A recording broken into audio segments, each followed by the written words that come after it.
barıklasın kalbim yüreğim. Baştan behrem hemra bulun dostum sen. Sen bilen asanlar çayım çürüm. Kış günüm yadiyle gülüm dostum sen.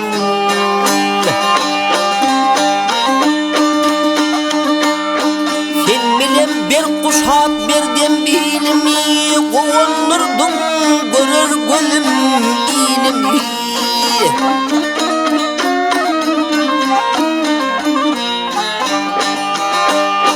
Sen bilen ağşardım aydım yolum gün kimin şulasın salın dostum sen.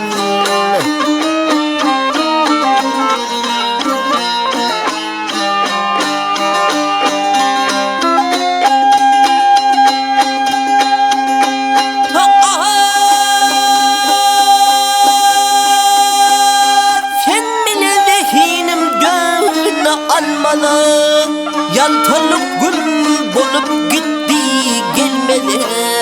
Yaltalık gün bolup gitti gelmeli. Sen bilen nur çayar ay hem yıllara. Şerişte himayet kılan dostum sen.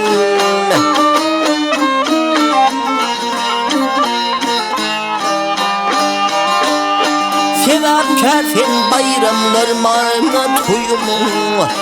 Bak kuşun kondurdun mehrem öyümün. Dostumuz meyde ben ömrüm boyunu. Her işte himayet kılan dostum sen.